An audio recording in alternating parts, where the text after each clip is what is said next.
Na mtazamaji, basi karibu tena. Tulikuahidi kwamba tutarejea tena hewani. Kama tulivyosema hapo awali, mchana wa leo Rais Uhuru Kenyatta alizungumza na Wakenya na kutoa baadhi ya hatua ambazo wamechukua serikali ili kuweza kukabili COVID-19.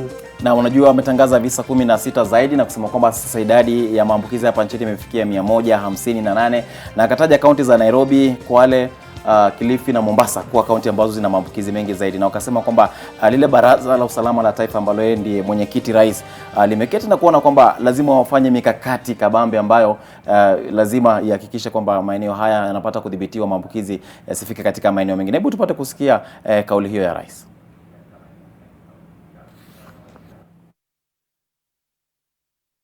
To contain and limit the spread of the disease to other parts of the country, the National Security Council has sanctioned and caused the issuance of the following additional measures.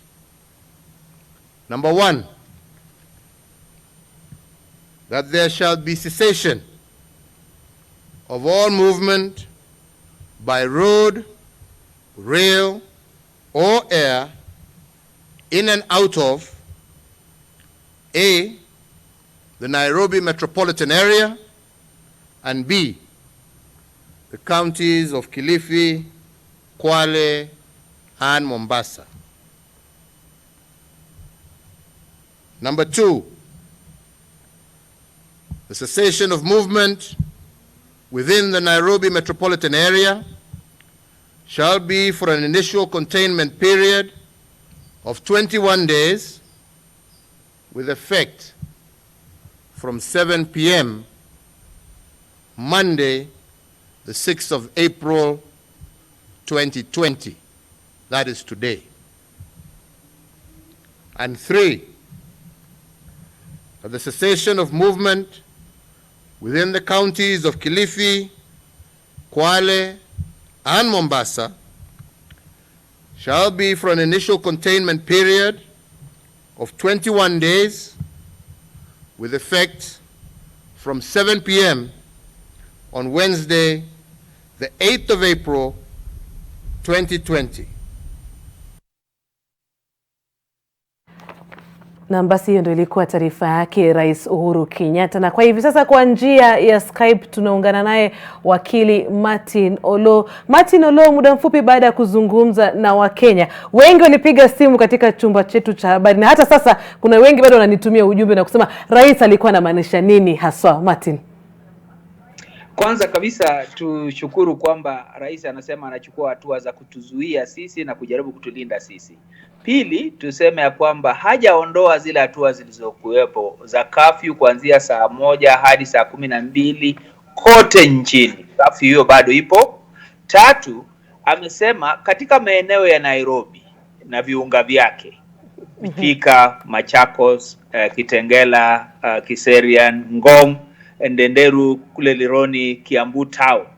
Amesema hii ni baadhi ya mji wa Nairobi. Sehemu hizi hamna mtu atakayeingia ndani wala atakayetoka ndani. Maana yake ni kwamba mtu aliye kando ya viunga hivi hata kuja ndani wala walio ndani hawataondoka. Kwa hivyo sio kuwazuia kutembea ndani ya sehemu hizi, lakini kuzuia wale wa nje kuingia na kuzuia wale wa ndani pia kutoka katika sehemu hizo. Kwa hivyo amesema ya kwamba licha ya kwamba hajasema kwamba watu wafungiwe majumbani, wanaweza kutembea lakini pale ndani. Na akasema pia ni pale Kwale, Kilifi na Mombasa. Kwa hivyo na Mombasa, Kwale na Kilifi kuanzia Jumatano, sio kuanzia leo, lakini Nairobi na viunga vyake kuanzia leo saa 1. Na manake umezungumzia Kwale, Kilifi na Mombasa. Kuna hata wengine wameniuliza sasa itakuwa vipi kwa wale ambao wanaishi Mombasa na kwa mfano wanafanya kazi Kilifi ama Kwale? Sasa hapo ndio kizungumkuti, kwa sababu kuna sehemu ambazo mipaka ni mdogo sana. Kwa mfano, wengi wanaotumia Likoni feri ni wale wanaotoka Kwale wanaingia Mombasa, na wengi wanaopita pale daraja ya Mtwapa ni wengi wapo kwenye Mombasa wanaelekea kule Kilifi. Kwa hivyo itakuwa ni lazima waangazie mpaka huo waweze kuhakikisha kwamba watu wanaweza kufanya biashara katika sehemu hizo, licha ya kwamba kuna tofauti za mipaka. Na kuna mwingine pia hapa katika mtandao wa Twitter anasema yeye alikuwa amekwenda mkutano mjini Murang'a na sasa anaishi Nairobi. Anakuuliza kama wakili, maana tumesema Wakenya watume maswali. Anauliza sasa afanyaje? Maana kwamba sheria hiyo inaanza kutumika leo saa 1 jioni. Alikuwa na nafasi ya kufika kabla ya saa 1, lakini pia anaweza kujielezea. Sidhani kwamba amri hii inatolewa kwa njia ambayo watu hawezi kujitetea. Kuna wale ambao kwa kweli wana huduma ambazo walikuwa wanaenda kushughulikia na labda huduma zao kawaida ziko Nairobi, wakiweza kujiwasilisha katika kwenye maofisi zinazofaa, waelezee, bila shaka nafasi kama hiyo inaweza kupatikana. Kumbuka kwamba si kwamba wanaadhibu watu, lakini ni kujaribu kuzuia kutembea kwa watu na pia kuzuia kuenezwa kwa virusi hivi. Naam, Bwana Martin, kuna mambo mengine pia rais amezungumzia kando na kusema kwamba watu wataruhusiwa kuingia au kutoka Nairobi na pia katika kaunti za Kilifi, Mombasa na Kwale kuanzia siku ya Jumatano. Amezungumzia swala la kuvaa kitambara cha kufunika mdomo na pua na kusema kwamba sasa ni lazima. Kuna hayo mambo ambayo lazima ni sharti, ni lazima sasa. Hapo mbeleni ilikuwa ni hiari yangu kama nitavaa hicho kitambaa mdomoni na kufunika mapua ama la. Sasa hivi ni lazima, na pia ni lazima kuongezea ile swala la kuweka mipaka kati yangu na yule mwingine mita 1.5, na pia kuendelea na zile mbinu ambazo tumeambiwa, kunawa mikono, kutumia sanitizer. Kwa hivyo haja kupunguza chochote, isipokuwa amekazia tu kwamba tusiondoke hapa tukaenda makwetu. Kwa mfano sasa katika siku 21 nisitoke hapa mimi Nairobi niende nyumbani eti naenda kuwatembelea watu kule, kwa sababu wamesema shida iko Nairobi. 82% ya matatizo ya virusi ni Nairobi. Kwa hivyo mimi nisitoke hapa niende kueneza kule kwingine. Swala lingine ambalo Wakenya wamekuwa wakizungumzia ni swala la kodi pamoja na ushuru. Na hata leo rais mwenyewe amezungumzia na kuwataka wapangaji kuwa na utu na kuwaelewa wale ambao wako katika zile nyumba wapangaji. Kisheria, nini kinaweza kufanywa ama sheria gani inaweza kutumika kumstiri Mkenya kwa sasa, tukizingatia hali ambayo tuko ya corona? Kwa kweli rais katika hotuba yake amesema kwamba wale wanaolipa kodi waendelee kulipa kodi, na pia akasema kuna wale wanaofanya biashara ndogo ndogo, mama mboga na nini, waendelee kuhakikisha ya kwamba mboga na vyakula vinaendelea kuja, na wale wanafanya ukulima na wengine waendelee kufanya hivyo. Naye pia akasema, na labda akatilia tu mkazo kwamba yale mambo ambayo alikuwa amezungumzia, haya sasa upunguzaji wa ushuru na mambo mengine kama hayo, tayari serikali imesema hivyo, lakini akahimiza kwamba watu waendelee kulipa ushuru. Na la muhimu hapa pia anategemea kwamba kutakuwa na hela ambazo zitaendelea kuja katika kulipwa kwa kodi, na hizo hela amesema zingine zielekezwe kwa wazee, zingine zielekezwe kwa vijana, na akasema pia kuna sababu ya zile hela ambazo zimepatikana kutokana na zile hela watu warudisha kutokana na ufisadi, basi zaidi ya bilioni 2 ambazo zimepatikana. Akasema pia zielekezwe hasa kwa sehemu za huku mijini kusaidia watu ambao hawajiwezi, na yafikiria mahali kama Kibera na kwingineko. Lakini je, kuna sheria ambayo sasa inaweza kumshurutisha yule mpangaji waweze kupunguza kodi ya nyumba? Nafikiri ametoa wito kwa wenye nyumba waweze kupunguza, na tayari amewashukuru wale tayari wameshapunguza kodi, lakini kuna wengi ambao wanasema kuna baadhi ya mambo ambayo rais anatakana afanye hivi kwamba aweze kuwapatia hasa wamiliki wa nyumba nafasi pia. Kwa mfano kuna kodi ambayo wanaitishwa wao, angelipunguza kodi hiyo, basi ingekuwa na sababu ya wao pia kupitisha nafasi hiyo kwa wale wapangaji. Lakini liloko hapa ni kwamba tuko katika merikebu moja hii. Merikebu hii inaweza kuzama kwa sababu ya virusi hivi. Kwa hivyo tunaomba tuweze kusaidiana kama binadamu hivi kwamba tuweze kuishi maisha haya kwa pamoja. Naam, tukimalizia tu, siku ya Jumatano tunafahamu kwamba wabunge watakuwa bungeni, na wengi wanauliza siku hiyo ajenda yao kuu itakuwa gani? Ajenda ya wabunge kubwa kabisa ni mambo haya ya kodi, na kuna baadhi ya miswada kadhaa ambayo imewekwa mbele yao, na mada ya miswada hiyo ni kujaribu kuhakikisha kwamba yale yote ambayo serikali imezungumzia kutokana na kuwapa wananchi ama kuwapa wafanyikazi nafasi fulani hasa za upunguzaji wa kodi, mambo hayo yote yanawekwa kwenye sheria. Kwa hivyo mambo hayo yako mbele ya bunge na bunge litahitajika litakapokutana kuhakikisha kwamba siku hiyo ama baada ya siku mbili wanajadili na kupitisha sheria hizo hivi kwamba wananchi waweze kuwa na sheria ambayo inaweza kuwasaidia katika mambo haya. Naam, Bwana Martin Olo, maneno yako tu ya mwisho. Tuko kwenye hali hii na nafikiri rais amesema vizuri kwamba anashukuru kwa kujitolea kwetu na anaelewa kwamba baadhi ya masharti haya ama baadhi ya mipango hii anayotoa itaenda kutugandamiza kidogo ama kutufinyilia kidogo, kwa sababu wengi tumezoea kufanya mambo ambayo tunafanya bila na uhuru mkubwa, lakini ni kwa sababu yetu na kwa sababu ya kujilinda. Naomba tuendelee kujilinda, nawe mikono, tuwe wasafi, hygiene tuweke, na pia tuweke vitambara vivyo vya masks kwenye nyuso zetu, tusiwasambazie nao sisi pia tusipokee virusi hivi, na kwa pamoja tutashinda. Naam, asante sana wakili Martin Olo kwa muda wako na kuzungumza nasi na kufafanua zaidi yale Rais Uhuru Kenyatta alisema katika taarifa yake mchana wa leo. Asante. Na mtazamaji, natumai kwamba hapo umeweza kuelewa yale rais alisema. Ni kwamba wale ambao wako katika kaunti ya Nairobi ni kwamba bado utaendelea na shughuli zako, lakini ile marufuku ya kutotoka nje kuanzia saa 1 hadi saa 11 alfajiri bado iko. Na tukiangazia tu kaunti ya Nairobi, alivyosema katika hotuba yake Rais Uhuru Kenyatta ni kwamba Nairobi Metropolis inahusu maeneo ya daraja la Chania, Rironi, Ndenderu, mji wa Kiambu, vile maeneo ya Machakos, Athi River, Katani, Kitengela, Kiserian, Ongata, Rongai, Ngong, yote yako chini ya Nairobi. Na basi pia katika NTV Jioni tunakuuliza utupe maoni yako kuhusu hatua za hivi punde za serikali kudhibiti maambukizi ya corona. Sema nasi kupitia mitandao yetu ya kijamii @Ngoiri official, @Daniel Mule, @NTV Jioni. Na mnaona wengi wameanza kuandika. Bila shaka katika taarifa zetu za saa 1, kuanzia saa 1 nitakuwa naye Daniel Mule, tutasoma mawili matatu kutoka kwako. Asante.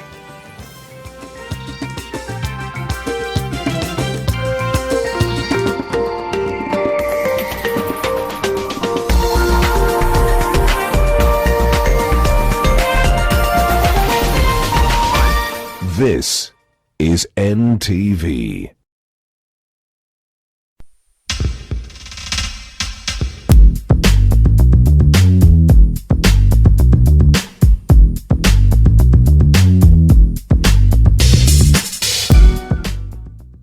Sensitivity is a short, sharp pain that people experience when they have something hot or cold getting to the nerve of the tooth. Dentists recommend Sensodyne to their patients. It's able to get inside the tooth and calm the nerve of the tooth down. And the proof's in the results. It works. Sona moja imetengenezwa kwa njia spesheli ili kupambana na maumivu kwa haraka. Sona moja ina aspirin kama kiungo. Sona moja, kitulizo kamili. Maumivu yakizidi, pata ushauri wa daktari.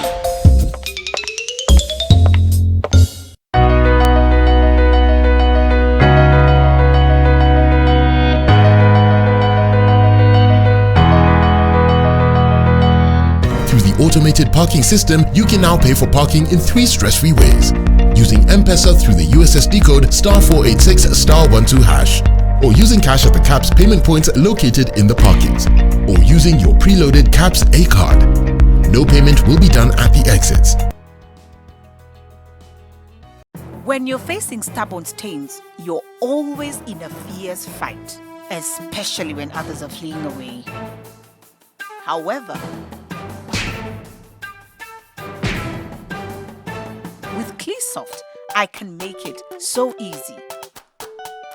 Clearsoft iko na 3 times particle energy to particles to blue, husaidia kutoa mastain ngumu ngumu, na ina enzymes za kulinda nguo zako ndio ziachwe zikikaa fresh. Clearsoft kicks out stains kimateki.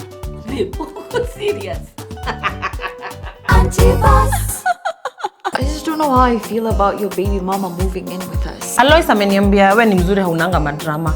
Karibuni customer. This is a very beautiful housemaid you have here. Dinda nitakupeleka polisi. Yaani umegeuza nyumba yangu kaifanya cyber. Giza madam. I can feel this distance between us. At the rate at which you are eating, you and Silprosa will soon be... Lakini timoja kunutumia kama example. Can you stay out of this?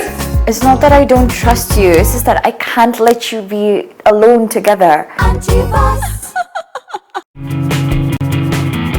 Ukikuja Nairobi ulikuwa unaishi hapa kwangu? Mtu nimeona akikuwa kubwa, hata kuja Nairobi mimi ndo nimemweka kwa utange. Akikuja Nairobi ananifukuza kama madharau, kama bibi ni nyang'au. Actually hata iko kwa punchline. Maza bwana, nitakukanyaga nikuunganishe na hiyo ukuta. Ndio nyumba nimekulipia. Shopping ndio inakufanyia. What do you want? Am I not a father enough? Unafikiria sisi jibaia shopping na mwambie mama tafadhali asinijaribu. Si ruhusa kila kitu. Leo ndo mtoto mimi rika yenu nonsense. Nani ni rika yako? Wewe si ubinkue rika yako. Ruhusa. Life is like those uphill rides that you are so good at. All of us face that opposition. So have you ever had one of those experiences where God gives you a blatant message? God doesn't go around talking to people. I've never seen a miracle. God, please tell me what's wrong with my son. He wants to heal you. Trust and believe. Trust and believe. Heaviness and a burning inside. It could be heartburn. Indigestion and heartburn? Eno gets to work in 6 seconds and works on the 6 symptoms of heartburn so you can keep living life non-stop. Eno, fight heartburn and indigestion fast. Akili, akili, akili, akili. We love to wash our hands and this is how we do it. Wash, wash with clean water. Scrub, scrub, scrub with soap. Rinse, rinse with clean water and then the germs will go. We love to wash our hands and this is how we do it. Wash, wash with clean water. Scrub, scrub, scrub with soap. Rinse, rinse with clean water and then the germs will go. Yay! Well done, soap and water. You got rid of all the germs on Achilles' hands.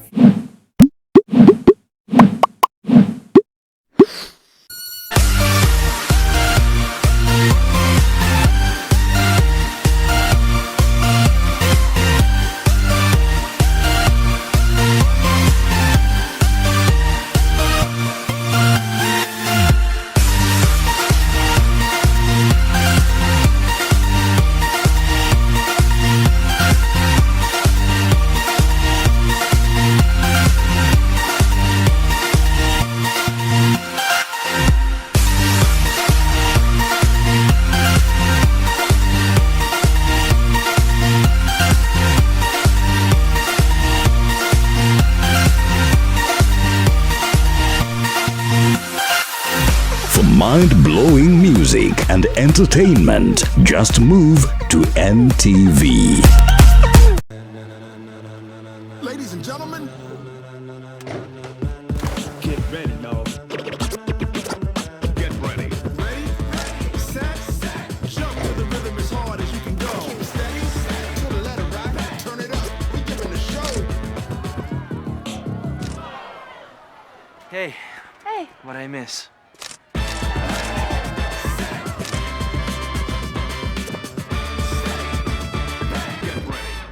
Send M-Pesa up to 1,000 Kenya shillings for free.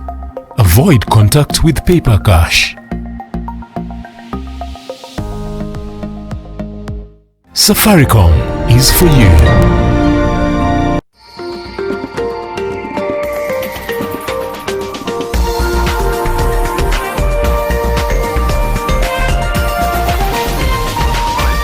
This is NTV.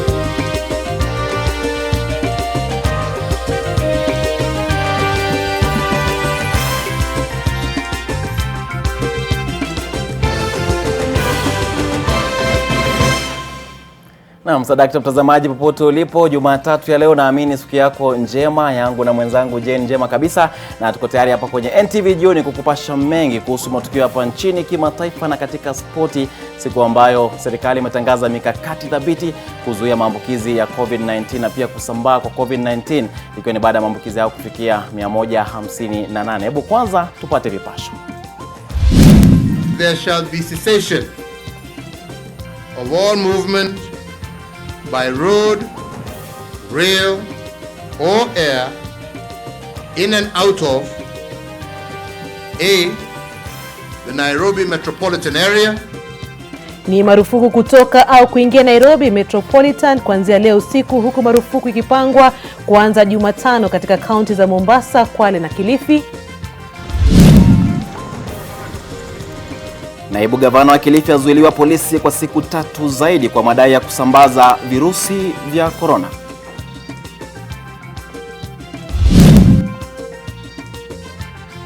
Visa vya wanawake na watoto kudhulumiwa vyadaiwa kuongezeka kwa watu kukaa nyumbani.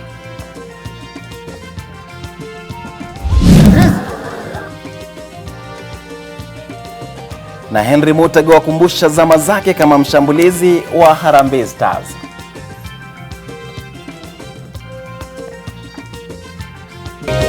Mbashara kutoka jumba la Nation. Hii ni NTV Jioni na Daniel Mule na Jen Ngoiri. Na mtazamaji, basi karibu kwa taarifa kamili za NTV Jioni. Kama ilivyo ada, kama ilivyo kawaida, tunakusihi tuandamane sasa hadi tamati. Katika lugha ishara tuko naye Flora Atieno. Mtazamaji, iwapo unasafiri kuingia Nairobi au unadhamiria kutoka Nairobi, basi katiza safari yako mara moja, kwani kuanzia dakika hii amri ya kuingia au kutoka katika jiji la Nairobi na baadhi ya viunga vyake kwa siku 21 imeanza kutekelezwa. Aidha, amri sawa na hiyo itaanza kutekelezwa kuanzia Jumatano hii katika kaunti za Mombasa, Kilifi na Kwale. Maagizo hayo ni sehemu ya kudhibiti maambukizi ya virusi vya corona, na Kennedy Muredhi anaarifu zaidi kuhusu maagizo mapya ya rais. Takriban wiki mbili zilizopita alipotangaza agizo la kutotoka nje baada ya saa 1 usiku, Rais Uhuru Kenyatta alionya kuwa hatua zaidi zitachukuliwa endapo Wakenya watakaidi maagizo aliyotoa. Hii leo akiandamana na mawaziri wake, Rais Kenyatta amesitisha safari zote za kuingia na kutoka kaunti ya jiji la Nairobi. There shall be cessation of all movement by road, rail, or air in and out of A, the Nairobi metropolitan area. The cessation of movement within the Nairobi metropolitan area shall be for an initial containment period of 21 days with effect from 7 p.m. Monday, the 6th of April 2020. That is today. Hata hivyo, agizo hili halijasitisha usafiri ndani ya kaunti ya Nairobi na viunga vyake, bora isiwe wakati wa saa za kutotoka nje. The Nairobi metropolitan area is designated as follows: the Nairobi City County, part of Kiambu County up to Chania River Bridge, Thika, including Rironi, Dedero, Kiambu Town, part of Machakos County up to Athi River, including Katani, part of Kajiado County, including Kitengela, Kiserian, Ongatarungai, Ngong Town, and all areas as set out in the order. Rais amechukua hatua hiyo kwani Nairobi inaongoza katika maambukizi ya corona. Nairobi ina 82% ya maambukizi, ilhali kaunti 3 za pwani ni 14% ya maambukizi. Katika kaunti za Kilifi, Mombasa na Kwale pia kutakuwa hakuna watu kutoka wala kuingia kuanzia Jumatano hii. The cessation of movement within the counties of Kilifi, Kwale, and Mombasa shall be for an initial containment period of 21 days with effect from 7 p.m. on Wednesday, the 8th of April, 2020. In the intervening period, movement in and out of the coastal strip shall be limited. Hata hivyo, usafirishaji wa vyakula na baadhi ya mizigo kama vile vifaa vya hospitali utaruhusiwa, ila kwa masharti. Any person, passenger carrying bicycles, motorcycles, scooters, automobiles, vehicles, vessels, railway wagons, or aircraft shall not be allowed in and out of the Nairobi metropolitan area and the counties of Kilifi, Kwale, and Mombasa.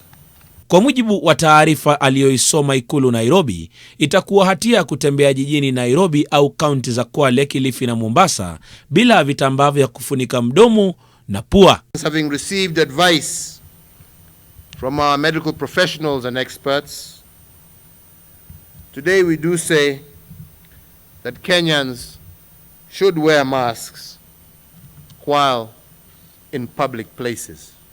Iwapo kutakuwa na ukaidi wa maagizo hayo, basi serikali haitakuwa na budi ila kukaza kamba zaidi.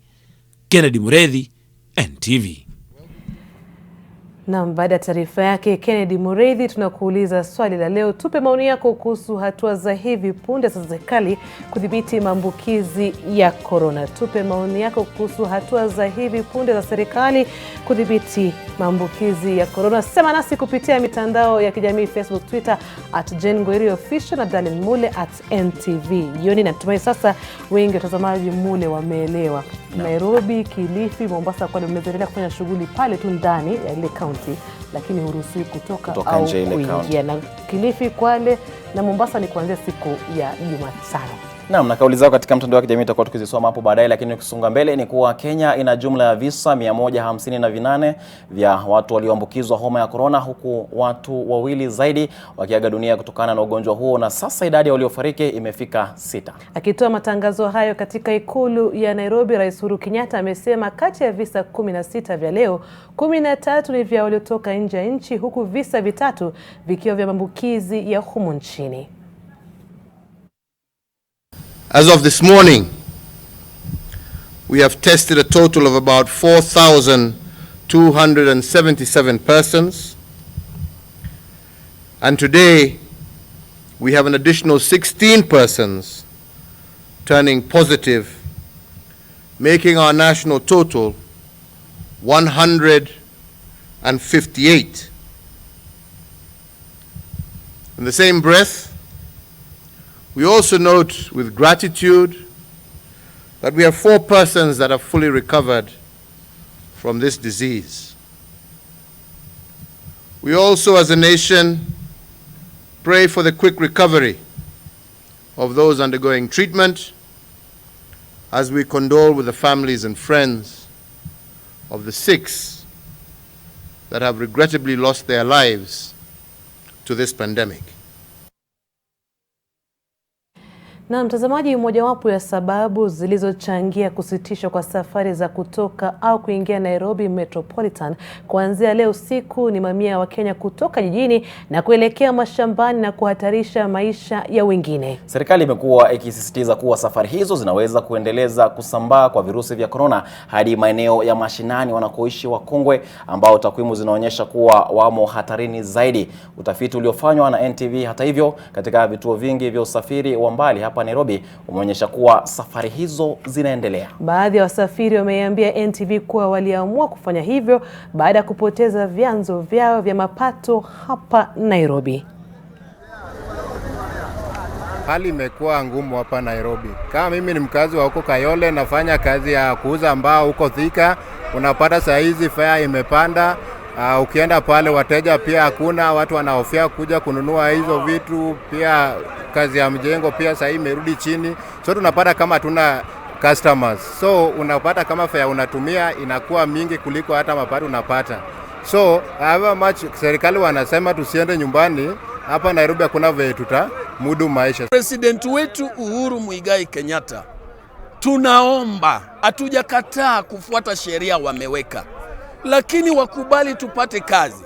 Tukikuja kwa ile njia ya total whatever, kufungwa ndani, utanifunga ndani kiaje na watoto wangu wananiangalia?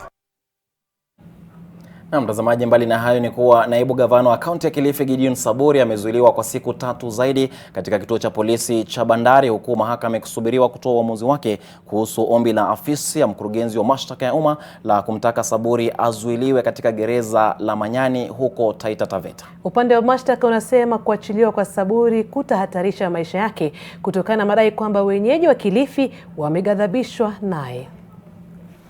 Masaibu bado yanamwandama naibu gavana wa Kilifi Gideon Saburi. Saburi alifikishwa mahakamani Mombasa mwendo wa saa 5 chini ya ulinzi mkali wa polisi. Ofisi ya DPP iliomba mahakama kwamba Saburi azuiliwe kwa siku 14 katika gereza la Manyani ili maafisa wa polisi wakamilishe uchunguzi.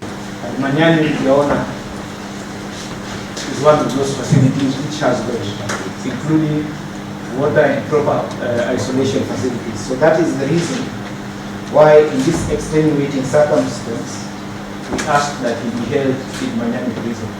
Wakili wa Saburi wakiongozwa na George Kidhi walipinga ombi hilo, wakisema kwamba serikali bado haijatoa ushahidi wa kuthibitisha kwamba Saburi alikuwa na virusi vya corona. Pia walielezea mahakama kwamba hakuna ushahidi kwamba Saburi aliwaambukiza baadhi ya wananchi virusi hivyo vya COVID-19. There was then a repeat test on 31st of March. He was negative.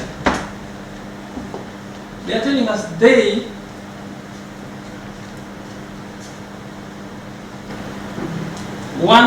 they're still looking for a medical report that he was positive. It never existed. He has never been positive. And that's the reason why, Your Honor, Section 28 is not applicable and they can't charge him. If that was the truth, they would have charged him. Afisa anayehusika na kesi alielezea mahakama kwamba wamekumbana na changamoto kadhaa, ukiwemo ukosefu wa ushirikiano kutoka kwa Saburi.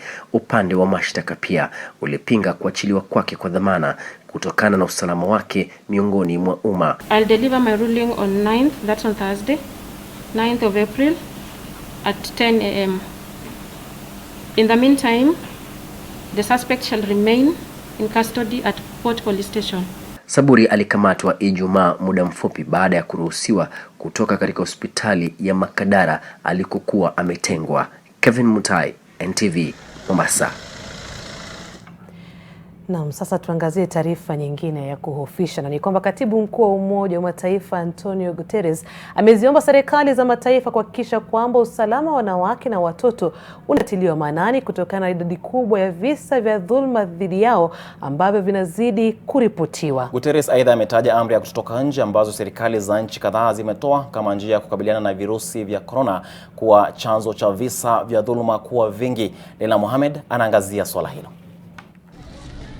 Wiki moja baada ya kuyataka mataifa yanayokabiliwa na vita kusitisha uhasama ili kuzingatia haki za kibinadamu kwa waathiriwa ugonjwa wa COVID-19, Katibu Mkuu wa Umoja wa Mataifa Antonio Guterres sasa anasema kuna changamoto mpya imeibuka: ugomvi wa kinyumbani. We know lockdowns and quarantines are essential to suppressing COVID-19, but they can trap women with abusive partners. Over the past weeks, as economic and social pressures and fear have grown, we have seen a horrifying global surge in domestic violence. Guterres anazitaka serikali ziweke mikakati ya kuhakikisha usalama ya wanaoathirika na mizozo hiyo inayooana na ya kijinsia. Shirika la WHO linasema mwanamke mmoja kati ya 3 anaripotiwa kudhulumiwa na mpenzi au mumewe nyumbani kila siku katika muda wa kati ya Disemba na Machi. Kenya ni miongoni mwa mataifa hapa barani Afrika ambayo hayana vituo maalum ambapo wale ambao wanakabiliwa na ghasia hizi za kinyumbani wanaweza kukimbilia wakati huu wa maradhi ya COVID-19. What we needed the government to do, and the systemic weakness that is now being exposed, is that as a country we ought to have earlier on come up with proper safe houses and shelters within our communities, within our counties, so that in the current circumstances where we are facing violence in the homes, parties who are victims of this violence will be able to go there. I urge all governments to make the prevention and redress of violence against women a key part of their national response plans for COVID-19. At legislative level, we have what we call the Family Protection Domestic Violence Act that is now a law in Kenya. Taasisi zinazoshughulikia waathiriwa wa mizozo ya kinyumbani zimesema kwamba wakati huu changamoto za kuripoti wanaotekeleza unyama huo ni nyingi. Aidha, wametaja kwamba amri ya kutotoka nje wakati huu inafanya waathiriwa kutokuwa na njia za kupata matibabu ya haraka. Leila Mohamed, NTV. Na unajua Jioni, wengine wanasema visa vya wengi kukosana nyumbani kutokana ile hali kwamba mke na mume lazima sawa kae pamoja. Lakini tunatumai watu watakaa kwa utulivu na kwa amani. Naam, tukisonga mbele ni kuwa adhari za janga la virusi vya corona sasa zinamdhihirikia mwananchi wa kawaida kuhusiana na uwezo wake wa kumudu mahitaji yake ya kimsingi. Kutolipa kodi ya nyumba kumetokana na ukosefu wa mapato ya kila siku, kwani shughuli za biashara zimesambaratishwa na janga la corona. Hata hivyo, baadhi ya wenye nyumba wanachukua hatua za kutisha dhidi ya wanaoshindwa kulipa kodi. Huyu hapa Brenda Wanga na maelezo zaidi. Kukaribishwa nyumbani kwa kufunguliwa mlango ni jambo unaweza kulichukulia vivi hivi tu, kama alivyofanya Salome katika miaka 6 iliyopita kabla kujikuta hana tena mlango wa kufunga wala kufungua. Kisa ni deni la kodi ya miezi 2. Agent alikuja akaniambia anataka pesa ama atoe mlango. Mimi nikamwambia for now vile kazi imeenda mnipe time niwatafutie. Wakala walisimama kidete na kuondoka na mlango. Hiyo ilikuwa wiki 3 zilizopita. Ni wiki 3 za bila chakula wala kulala vizuri. Yeye ni mmoja wa maelfu kama si mamilioni walioathirika kiuchumi na janga la virusi vya corona hapa nchini. Salome huuza mitumba katika moja ya masoko. Kulingana naye, athari za janga zilianza Disemba mwaka jana na hali imeendelea kuwa mbaya. Hizi watu wangenunua nguo, wananunua vyakula, jua wajui what next. Aliimarisha biashara yake kwa kuchukua mikopo kutoka kwa vyama vya ushirika na taasisi ndogo ndogo za kifedha. Sasa utegemezi huo unaisha kutokana na janga lililoko. Unaenda kuomba mikopo, banki inakwambia tulia like 10 days. Unaenda kwa sako, inakwambia hapana. Wamiliki wa nyumba wameamua kutumia mbinu zisizo za utu kupata pesa kutoka kwa wapangaji. Huko Kirigiti, kaunti ya Kiambu, mwenye nyumba alikata maji na hivyo kutatiza zaidi juhudi za kupambana na COVID-19 kupitia watu kunawa mikono mara kwa mara. Wapangaji wamepiga ripoti polisi na sasa mwenye nyumba anasakwa. Very unfair for someone to deprive us of such a commodity at this time, especially at this time that we are going through such a pandemic. Huku ukosefu wa maji kuwakosesha amani huko Rongai, Salome anaitaka serikali iangalie maslahi ya wale kama yeye ambao wanahitaji kufanya kazi kila siku ili kujikimu kimaisha. Tu viongozi mtuangalie, mtuhurumie tu, mhurumieni wanchiko tu, mumukumbuke kwa njia zote. Brenda Wanga, NTV. Haya, baada ya taarifa yake Brenda Wanga, tunatumai kwamba wapangaji watakuwa na utu.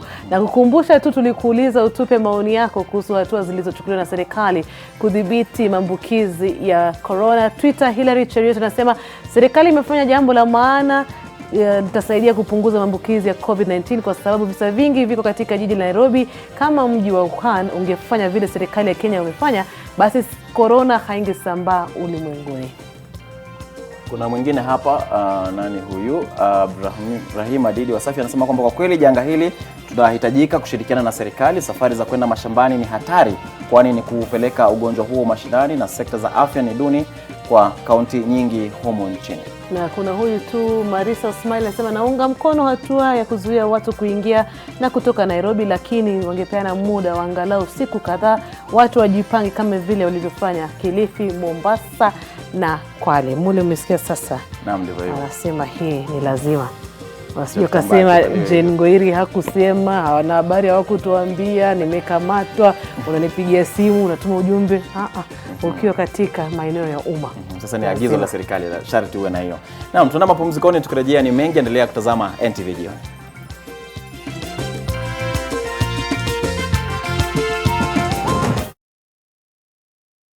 Niaje wa Kenya. Hii ni public service announcement kuhusu coronavirus. The Ministry of Health advises all returnees from abroad to self-quarantine for at least 14 days, whether they feel well or unwell. Wash your hands regularly following the 8 steps of hand washing. Wet hands with warm water. Apply a small amount of soap. Rub palms together. Rub fingers and thumbs and the bits in between. Rub nails on palms. Rub the back of each hand. Rinse with clean running water and dry thoroughly with a clean dry towel. Furthermore, it is advisable to cover your mouth and nose adequately when sneezing or coughing and immediately dispose of the tissue in a dustbin. Please do not use handkerchiefs if you can avoid it. If disposable tissue is unavailable, cough into your elbow. Try and avoid close contact with anyone showing signs of respiratory illness, such as coughing or sneezing. Before you share any coronavirus information on social media, please verify it with Ministry of Health to avoid panic and alarm among your fellow Kenyans. Sensitivity is a short, sharp pain that people experience when they have something hot or cold getting to the nerve of the tooth, causing that discomfort. If the sensitivity is left alone, it may get worse. Dentists recommend Sensodyne to their patients. It's able to get inside the tooth and calm the nerve of the tooth down, and the proof's in the results. It works. Je, maumivu ya kichwa na kukosesha amani? Kaluma Strong hutuliza maumivu ya kichwa, maumivu ya mwili na hata huondoa joto jingi mwilini. Kaluma Strong ina aspirin kama kiungo. Maumivu yakizidi, muone daktari. I just don't know how I feel about your baby mama moving in with us. Alois ameniambia wewe ni mzuri haunanga madrama. Karibuni customer. This is a very beautiful housemaid you have here. Dinda nitakupeleka polisi. Yaani umegeuza nyumba yangu ukaifanya saiba. Iza madam. I can feel this distance between us. At the rate at which you are eating, you and Silprosa will soon be... Lakini timoja kunitumia kama example. Get out of this! It's not that I don't trust you. It's just that I can't let you be alone together.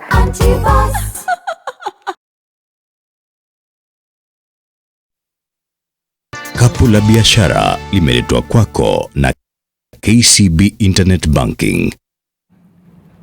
Karibu tena mtazamaji kwenye NTV Jioni, tunaendelea kusonga mbele na benki ya Cooperative imepiga jeki juhudi za kukabiliana na homa ya corona kwa kuipa serikali shilingi milioni 100. Kulingana na taarifa ya afisa mkuu mtendaji wa benki ya Cooperative Gideon Muriuki, pesa hizo zitatumika kununua vifaa vya kupumulia vinavyotumika katika matibabu ya corona. Pesa hizo zitajumuishwa katika hazina ya dharura ya kukabiliana na janga la corona.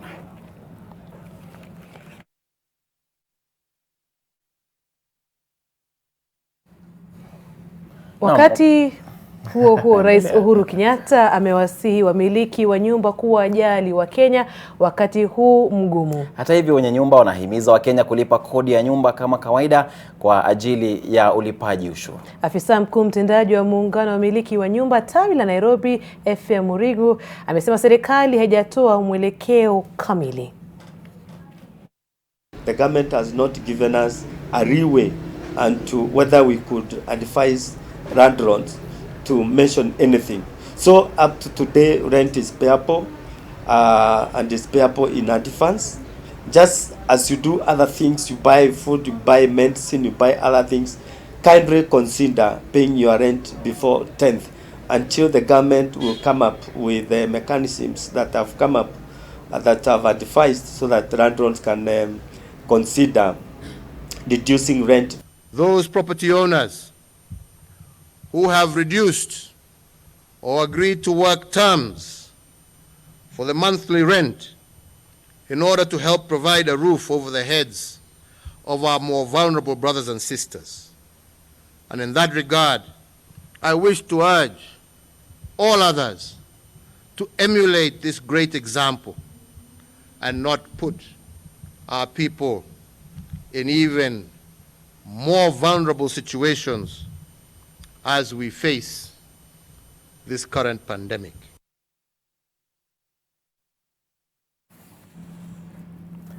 Naam. Haya, baada ya taarifa hiyo natumai kwamba mmiliki wa nyumba ninapoishi amesikia jamani. Ile ni swala nyeti na tete kweli. Masuala ya kodi acha tu.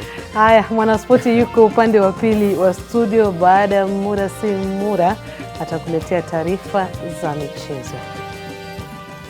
Kapu la biashara limeletwa kwako na KCB Internet Banking. We can always talk about your account online whenever you like. Register at your nearest branch for KCB Internet Banking today.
To help fight the spread of coronavirus, learn Lifebuoy's hand washing habits. Wash hands with soap or use an alcohol-based hand sanitizer. Together, let's help fight the spread of coronavirus in Kenya. Ladies and gentlemen, get ready now. Get ready. Ready, set, jump to the rhythm as hard as you can go. Steady, to the letter right, turn it up, we giving the show. Hey. Hey. What'd I miss?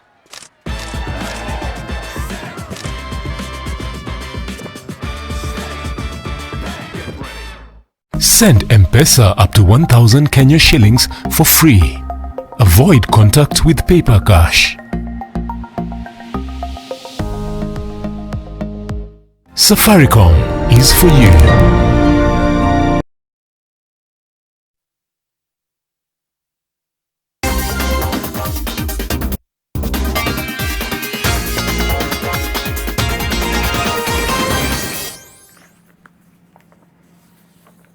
Huo mdundo ni wa dhahiri kwamba sasa ni majira ya kudunda viwanjani haraka upesi. Wananiita Joshua Makori. Shirikisho la kandanda ulimwenguni FIFA limeahirisha mkutano wake na rais wa shirikisho la FKF nikimwendwa na waziri wa michezo Amina Mohamed kwa sababu ya homa ya corona. Mkutano huo ambao ulikuwa ufanyike leo sasa utafanyika mwezi ujao.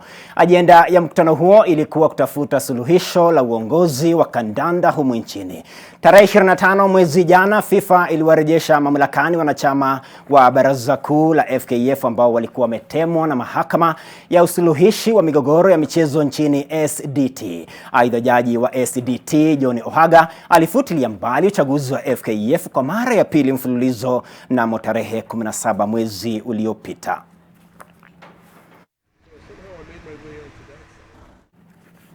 Tuangazie hii na ni kwamba aliyekuwa mshambulizi hodari wa Harambee Stars Henry Motego maarufu Ndovu ni mmoja kati ya walioweka uzalendo mbele walipokuwa wakichezea Kenya wakati ambapo kandanda haikuwa inalipa.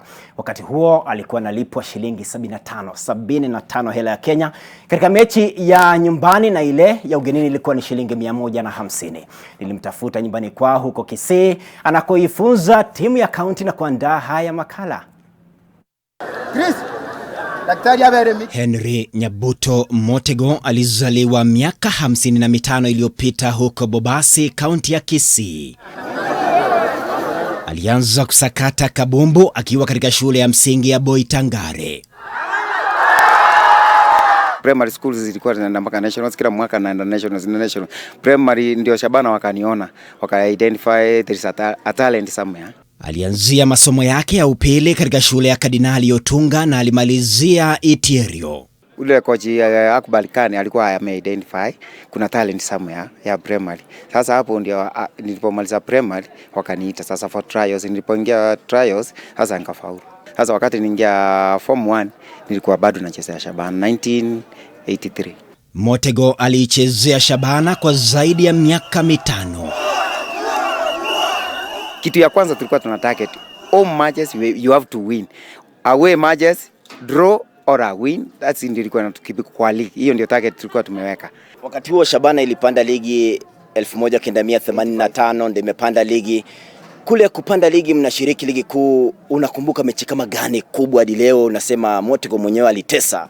Wakati tulikuwa final na Kitale FC na Nakuru Police. Hiyo ndio determining ya kuingia kwa ligi. Hiyo ndio nakumbuka wakati nilifunga Kitale huko kwao mpaka tukarusha mawe huko kwa uwanja, ndio nilifurahia game ya mwisho kucheza. Nyota huyu alicheza na Michael Okoth Orege katika safu ya ushambuliaji. Michael Okoth alikuwa goalkeeper. Wakati aliumia collarbone, sasa alikuwa anaogopa kushika goli. Tukamwambia aanze kucheza na sisi huko mbele. Sasa wakati alianza kucheza na sisi huko mbele, tukaona kumbe ataweza make a good striker. Sasa hata wakati nilitoka ngaenda Kenya Brewers, nilimchukua ngaenda na yeye Kenya Brewers. Na wakati nilitoka Kenya Brewers niliingia Warabuni, nilimchukua tena ngaenda na yeye Warabuni. Sasa ndio akatokea Warabuni akaingia Belgium.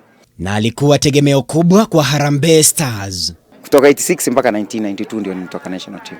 Harambee Stars umetesa, unakumbuka mechi gani ya Harambee Stars? Mechi ile nilicheza vizuri sana ni Algiers 1990.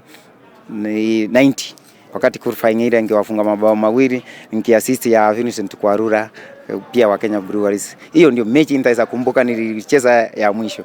Ilikuwa national team, tulikuwa tunalipwa 75 shillings. Tukienda wetu tunalipwa 150 only, not 150,000, 150 shillings. Ikakujeka kwa race rap, ikakuwa 150 au ikakuwa 300. Alipostaafu, Motego aliamua kuwa kocha baada ya kusomea Brazili na Ujerumani. Nilijoin Kenya Brewers as a coach, assistant coach.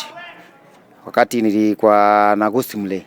Motego anaamini kwamba wachezaji wakongwe ambao leo hii wanahangaika kwa njia moja ama nyingine, ni jukumu la mchezaji binafsi kuwekeza, na wale ambao hawakuchukua nafasi ya kuwekeza leo hii wanaishia kuwa omba. Hata saa hii wachezaji wanapata pesa nyingi, lakini kama hauna discipline, hakuna hiyo pesa. Hata kama ni 100,000 unapata a month, kama una discipline you cannot go anywhere. Sasa ukiangalia wale wamepiga hatua ni wale walikuwa na akili. Kuna wale tulifanya nao wakapewa golden handshake kama mimi. Nilienda. Mimi kwangu ni nakaa Nairobi. Ninaona uko vizuri. Nakaa Nairobi, ni kwangu nakaa.